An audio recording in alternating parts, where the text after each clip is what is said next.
It's known and proven that Ted Bundy has killed over 30 women that we can prove with evidence. Some he lured to their death. Some he swept them up right from their beds and took them in the night. Many he performed crude acts on their body days after he murdered them. Dismemberment. As he went on a murdering spree, he became more ruthless and sloppy, but early into his process of taking women, he was quiet and clean, methodical, which is one of the big reasons people are still obsessed with Ted Bundy today. He was a very successful serial killer for some time, maybe even longer than we know of.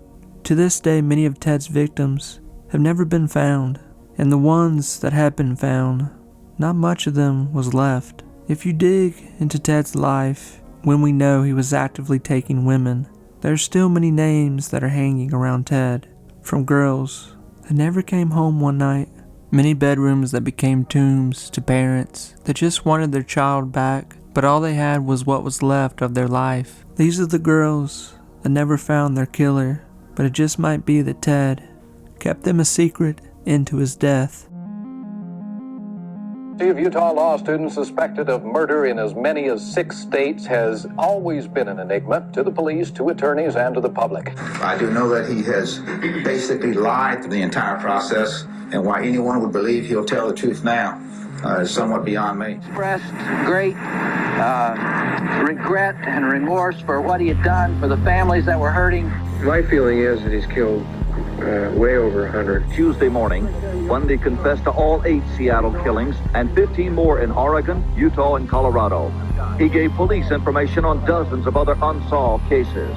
I won't pretend to, and I don't even expect them to forgive me, and I'm not asking for it. That kind of forgiveness is of God, and if they have it, they have it. If they don't, well, maybe they'll find us someday.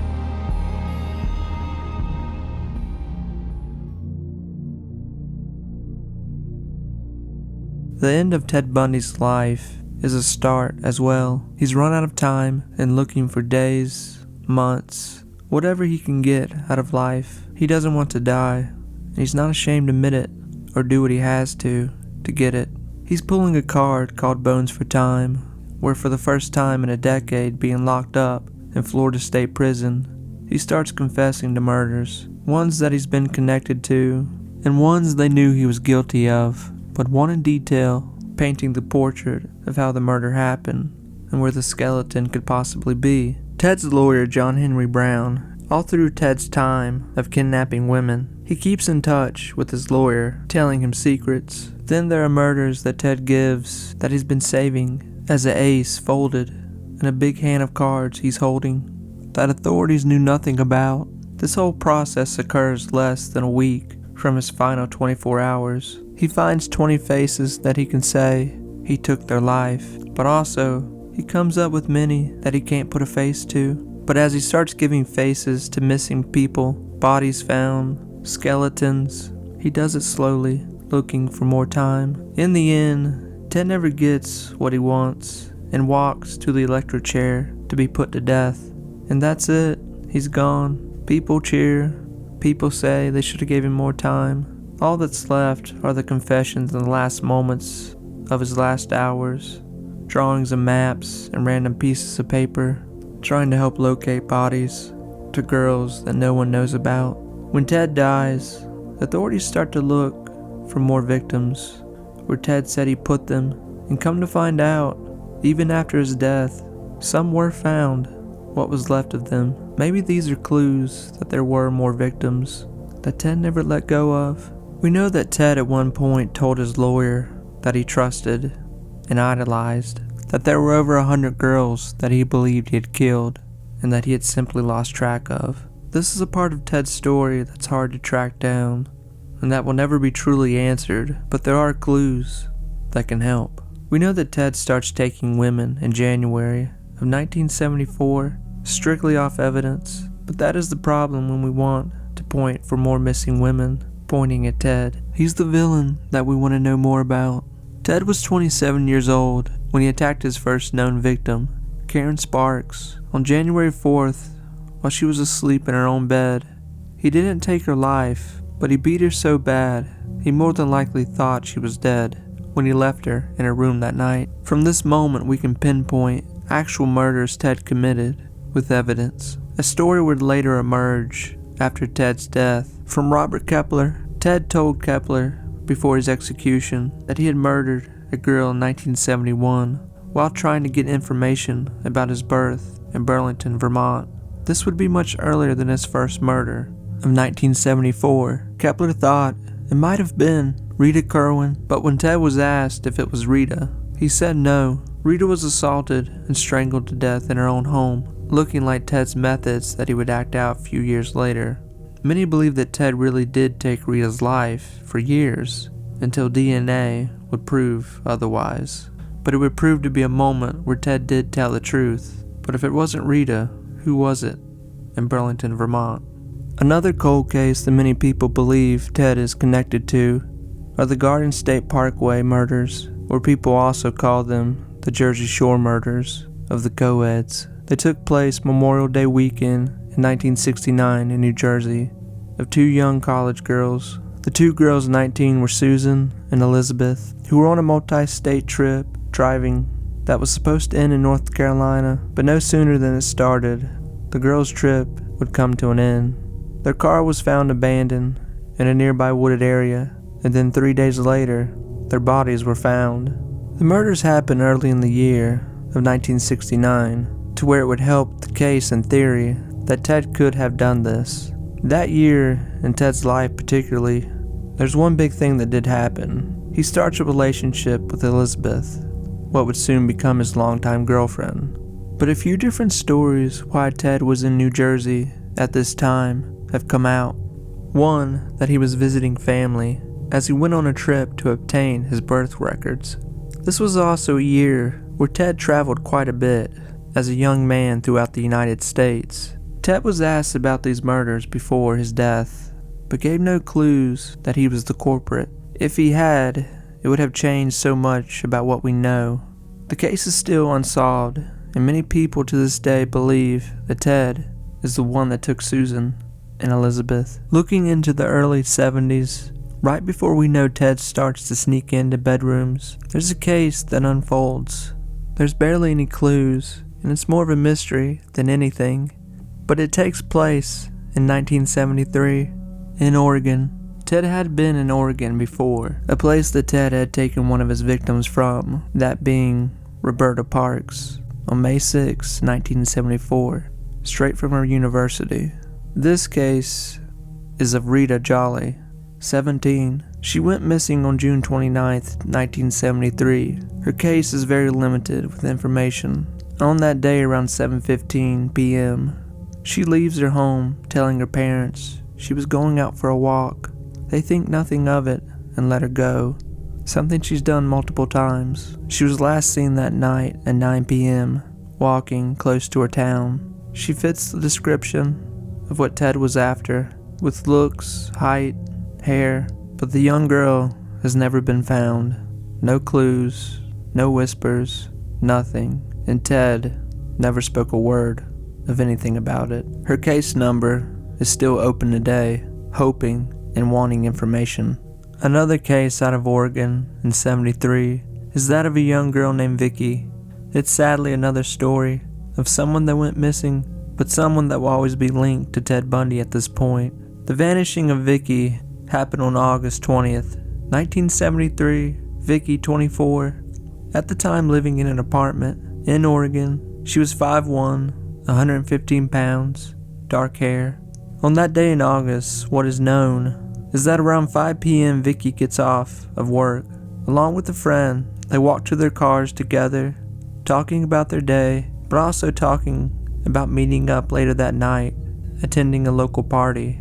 They say goodbye to one another, and Vicky hops into her car, ironically, a Volkswagen Bug, just like Ted's, and from there, she's never seen again. When a missing persons report is filed, police make their way into her apartment.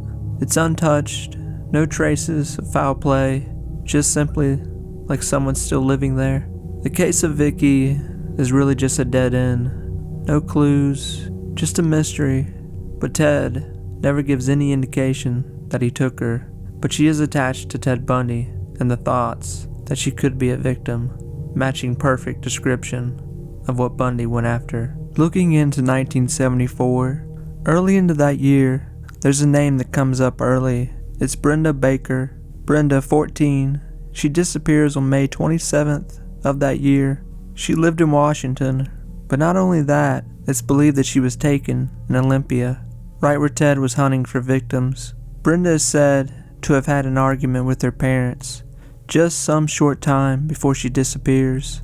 But this first time, when she runs out of her home, she's soon found by her parents and brought back and calmed down. They make up, although the next time wouldn't end with her being found by her parents. On this new day, the 27th of May of 1974, Brenda once again runs away from home. She's only 14, an upset girl, young and unknown to the dangers of the world. Someone had spotted Brenda later that day, trying to hitchhike down the road, but as they drive right past her, she's never seen again, alive. On June 17th, her body was found in a state park, covered by big logs. She was strangled, assaulted, and half-clothed. She is believed to be a victim of Ted, but there's really no information or evidence linking Ted to this. She really, for some reason, never comes up in the investigation, and her case goes somewhat unnoticed. She's simply considered at that time just a runaway that ended up murdered, and her case is shoved down to the bottom of the barrel. Still to this day, no one knows who or what happened to Brenda, but she was actively murdered in the same area where Ted was hunting for women and taking them. In that year of 1974, there's a kidnapping of a girl that Ted is highly believed to have taken. Right before he would blow his cover in Washington and force him to find a new home with an excuse, he famously took two girls in the same place, same day, within hours of one another. Two separate kidnappings. Ted had taken Janice and Denise in one day, but when he took them, he left a trail of evidence with his identity, forcing him to eventually leave the area, because authorities are looking for a man named Ted with dark, fluffy, black hair, and was also driving a white Volkswagen. The disappearance of 18-year-old Sandra Weaver was more than likely a victim of Ted Bundy, many people believe. At this particular time, Sandra's story, for whatever reason, never made headlines, even while living in Salt Lake City. More than likely because, at this particular time, women were not disappearing out of the area, because Ted was supposedly not in Salt Lake at that moment. Sandra was from Wisconsin, where her family still lived. She was by herself in Salt Lake. She was working at a warehouse. Due to her being all alone in the city, there was no one to really keep an eye on her, to where she simply just vanished. On July 1st, 1974, while Ted is still in Washington, is when Sandra goes missing. Her family loses contact with her that day, and there's no real background of how her day went, but it could make sense that Ted was in the area this day.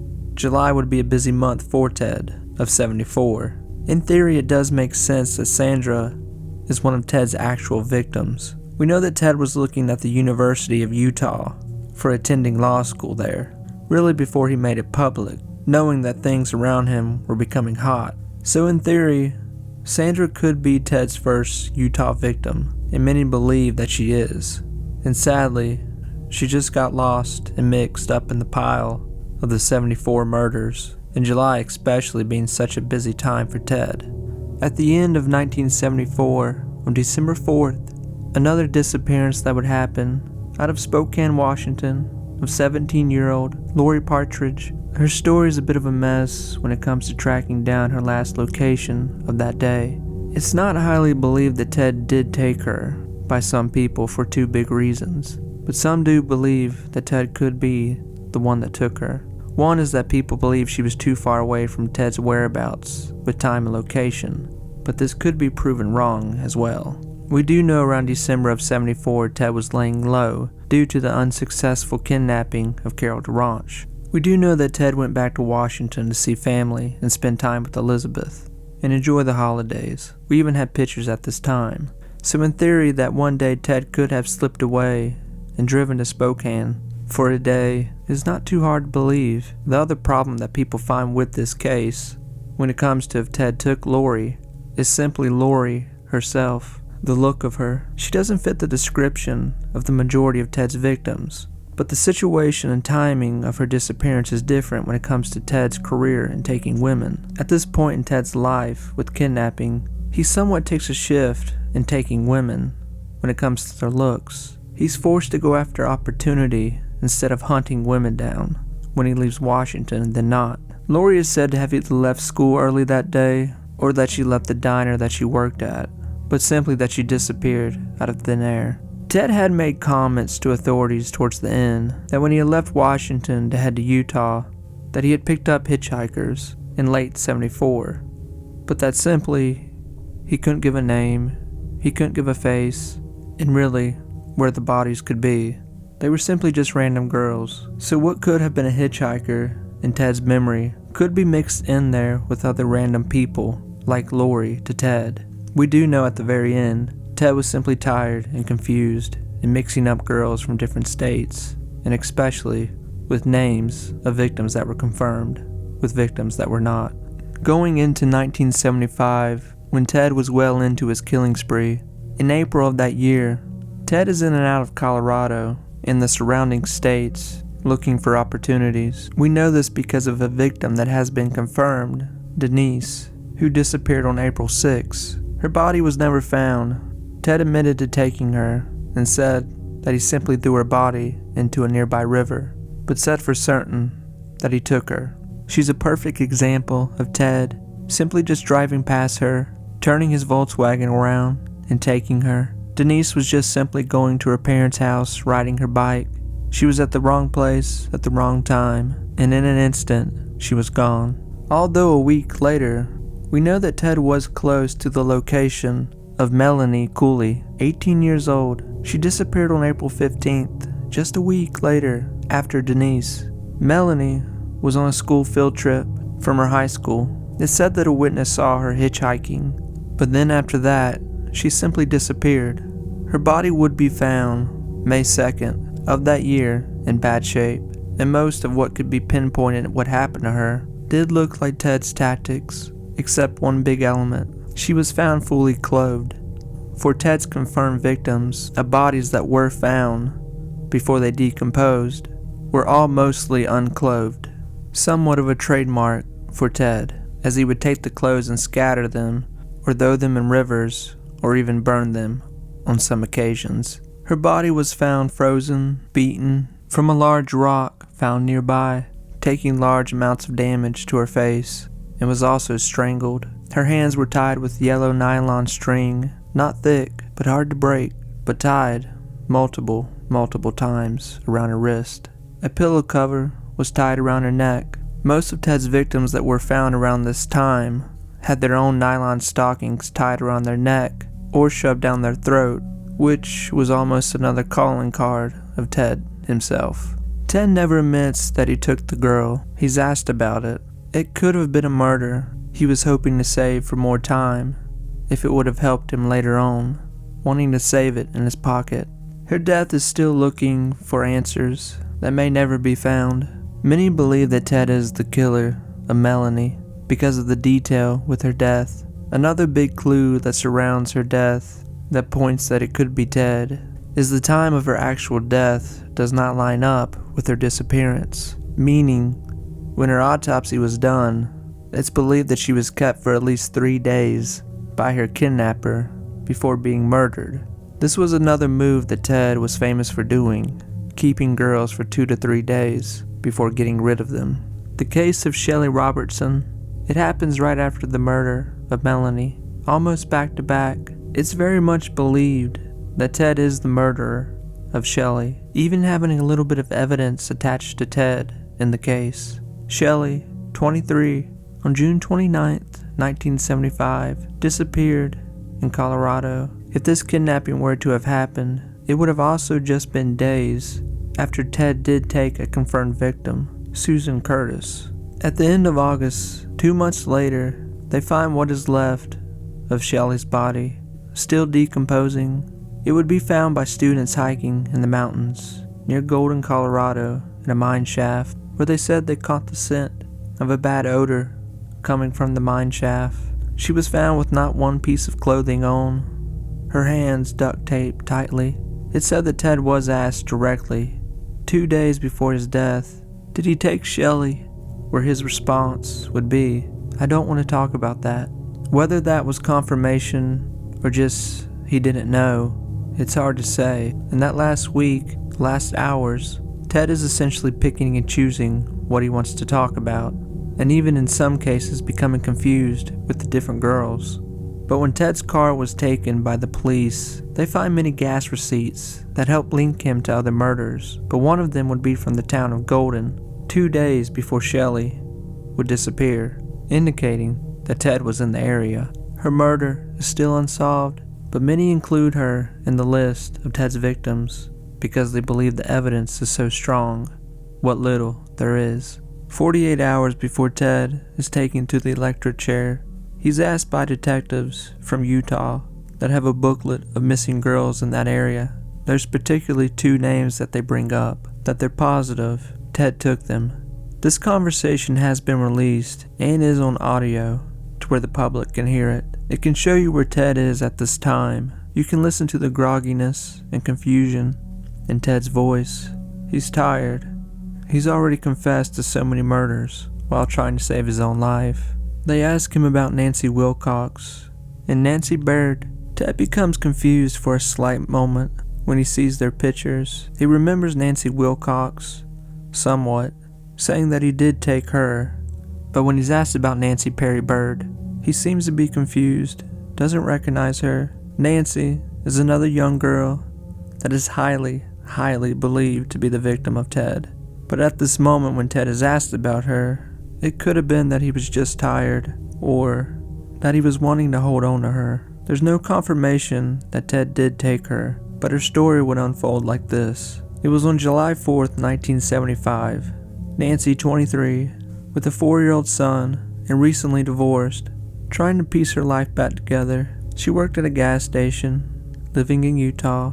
On that day, Nancy shows up to work with her own car, clocks in, and simply starts her day. She even works a few hours. People see her, nothing's weird, but all of a sudden Nancy disappears. Her purse is left with her belongings at work, along with her car, in the same parking spot she left it. It was obvious someone had taken her. Authorities in Utah, and soon to be along with the FBI, start to develop a case with Nancy that would go for some time, suspecting it could be Ted. There's no gas receipts to link Ted to that particular gas station where she worked, but authorities would go so far, trying to track down Ted's location and whereabouts for that particular week. They knew that Ted was driving frantically from Colorado to Utah, and maybe even the other surrounding states, looking for opportunities to take victims. They could pinpoint that Ted had been on Highway 87, right next to Nancy's work. So in theory, Ted was close to her. Even if he didn't take her, he more than likely drove past her at one point. But they do believe that Ted did take her, somehow luring her to the car, kidnapping her, and dumping her body in the canyons. Nancy still to this day has never been found. Nothing. But she is highly believed to be the victim of Ted Bundy till this day. There's a case, a very strange case, that Ted would be linked to 40 years later, when a bone would be uncovered with some clothing attached to it. This story would take place in May of 1972 in Seattle, Washington, 16 months before Ted would attack his first victim. It would take place right where Ted was living, going to school, and living his life, with the murder of Carrie Hardy, 22. Ted at the time was volunteering at his local crisis clinic. It was a non-profit with a 24-hour open landline. Working here was part of his degree for psychology, helping him with credit. Ted would graduate on June 10th, 1972, 3 days before this case took place. The main reason Ted was not suspected in this case is due to the date. It was highly believed for some time that Warren Forrest, another serial killer in the same area where Ted Bundy was living, had something to do with the disappearance of Carrie. But when arrested in 1974, he never admitted to kidnapping her. But even decades later, Warren is still being connected to other missing girls in Seattle and the surrounding states. Carrie was married to a man that her family did not like. They weren't married for long, and many believed for many years that her husband was the person that did something to her. Carrie and her husband started to have problems to where they would separate. Carrie was staying at a friend's house to where one day she left a note saying she was going to another friend's house to stay with them. But to do this, she would have to hitchhike. This was on June 13th, 1972, and from that day, she was never seen again. Decades go by with nothing, no body, no leads. In 2004, the family gives DNA samples due to so many unidentified bodies, or simply skeletons, in the Green River murders of Gary Ridgway. To many of his victims were found decades later. Skulls, kneecaps, teeth, to where authorities just maybe could try to weed out something. But in 2010, something would happen. What used to be a forest was now becoming a new golf course. As it was being built in the King County area, a piece of clothing is seen to where it soon followed to a whole skeleton buried in the ground. All that could be identified at the time, that it was of a young woman. They couldn't tell how the person had died. They even found a wedding ring with the skeleton. Soon a forensic sketch was made of the skull, trying to show what the person may have looked like. It wasn't far off from what they would find. Once the picture was released to the public, it didn't take long for the family of Gary to call the police and say they think they know who it is. After 40 years, Carrie is identified through dental records. Decades later, it would also bring up the question, was Carrie a victim of Ted Bundy? It's still somewhat of an active investigation until this day. Some think it may have been Carrie's husband, but some think, due to Carrie's locations where she was living, Ted could have been the culprit, with many people believing that he actually started to murder women in the Seattle area around 71 or 72. The last time Capel talked to Ted about murders, he asked him if there were any victims in California that he wanted to talk about. Capel said that Ted looked up at him as if he was wanting to say something, holding his breath, but staying silent, putting his head back down while shaking it. Capel said, I think he believed his execution would be stayed so he could talk for years about his crimes, but that never happened.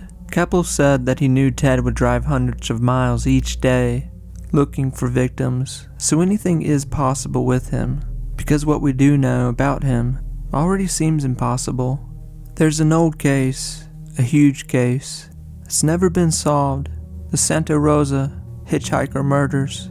From 1972 to 73, girls from that area and around in California started to go missing. Some were gone for days until they were found, and some were found before they were even known to be missing. The murders were fast. The victims were similar to what we saw with Ted, how he treated his victims.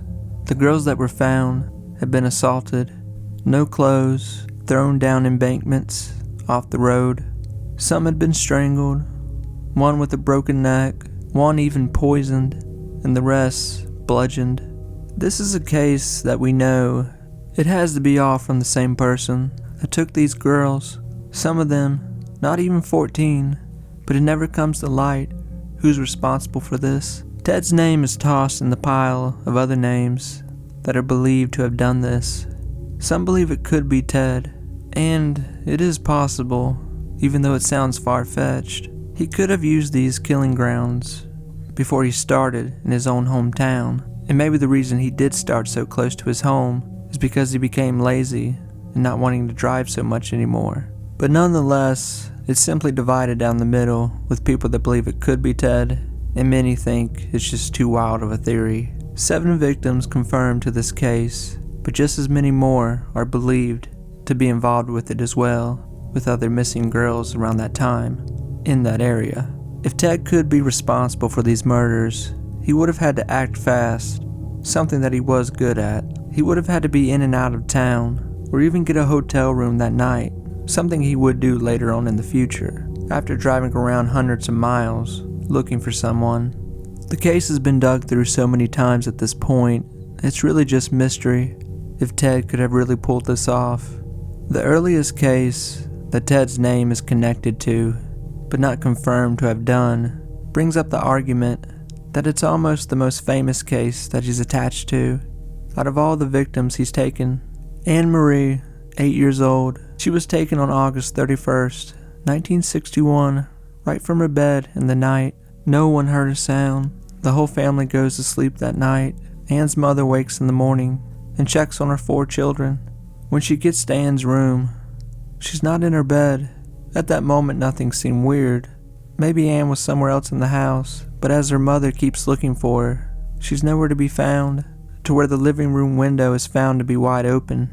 A shoe print was found outside the window on a bench. The print was about the size of a teenager's, what their foot should be. Anne's parents start looking for her. It's around 5:30 in the morning. They soon called the police, to where the whole town. They searched the woods, streams, lakes they lead into, anywhere she could be. Anne is simply gone, with little to no clues, but just that they know someone's took her. At the moment she's taken, no one has the knowledge that will only come decades later, that the most famous serial killer is living down the road with his own family, his own mother, stepfather, and brothers and sisters. Ted is 14 when Anne is taken. The Bundys are a familiar name to the neighborhood. At one point, Ted did live in his uncle's house, almost right beside Anne's home, but later on Ted's whole family would move 5 blocks down the road, his uncle staying nearby but buying another house, a block away from his old house, that Ted would still visit, not far from Anne. So more than likely Ted knew the home. Whether or not he knew that Anne lived there, it's never known. This is a moment where we know Ted was having mixed thoughts in his head, confused. Ted gives insight to this moment to Dorothy Lewis, who was working with Ted early on, years before his death, talking about his upbringing and looking at the first moments of attraction at women mixed with violence. You could say that Dorothy was essentially Ted's therapist while he was in prison. Ted tells Dorothy that he was having thoughts of his sisters, about what he wanted to do to them, but he says early into his teenage years, he's confused why his thoughts towards women are different. This is around the same time Ted comes into contact with what are called detective magazines, where the women are shown in moments of being attacked, tied up, tortured. Ted makes note of this, even days before his death. His childhood has been studied by hundreds of psychologists, with many stories of weird behaviors showing themselves that come up right around the time Anne disappears. Anne's case would settle down in the dust that was made with a town of thousands looking for her. In 1961, as her brothers and sisters grew up, Anne's name stopped making headlines and simply just became a cold case. That was until Ted was found out and convicted, and in the 80s, Anne's mother would write a handful of letters to Ted while he was in prison, just a few years before his death. But there's one where she asked him point blank. She says that she knew Ted was the one responsible for Anne's disappearance, saying it point blank in her letter. She's convinced herself, but in the letter, she's also begging Ted to just admit to taking her. She's just wanting it to be over and done with, so that she can know what happened to her little girl. Ted responds to Anne's mother, telling her that he was not the one that took her, saying he has nothing to do with the case, but he wishes her all the well in finding Anne. These letters happened 3 years before Ted starts confessing to murders. So at this point, Ted is still confessing his innocence. Maybe he wants to tell Anne's mother, but he knows he can't. The Burns never find Anne. They spend a lifetime looking, wondering what happened. Anne's parents passed. Donald, her father, in 2003, and Anne's mother, Beverly, in 2008. They both give an interview a few years before their death, saying they still remembered Anne so many years later, the little girl that they knew that was their daughter, sweet, caring, and loved by her family. They remember putting her to bed that night, kissing her on the cheek. Even people that were highly involved in Ted's cases believe that he is the kidnapper of Anne, but just can't explain how he did it. Ted, at the time being 14, was he fearless enough to break into a home and take a person, a child? Was he able to control her? Did he really start that early in his life? It's hard to say. Where does a 14-year-old boy, 5 blocks away from his home, hide an 8-year-old girl's body while sneaking out of his own home? But as we know with Bundy, and have said in his story, anything's possible with him. Vials of Ted's blood are still around till this day for DNA purposes, in hopes that he'll be linked to other murders one day. If you dig deep into many cold cases that still go unsolved to this day, from decades ago, Ted's name is more than likely going to show itself. It's just what happens when people want to keep building a horror story. It's still not known how many people Ted harmed in his own life. We may never know. It's just a part of the story we have to accept. Ted's victims that he confessed to were simply just the ones he let go in his mind, ones he thought were going to save him. We know their names, their faces, and their family when we look at who they were, even some of them that have never been found but have been confirmed by Ted. These are the girls that are believed to be the dirty hands of Ted's violence. They're sadly waiting for a name, a face, to who hurt them, if it was Ted or not, in their last moments of life, not being able to tell their story. These weren't people that were met with fast death. They met death with pain, long amounts of pain and time mixed together, with fear that most people will never know, begging for their life. They were daughters, sisters, granddaughters, mothers that never were, simply just people that deserved life, but not only were murdered, but still had no victory in their case. These are the lost girls.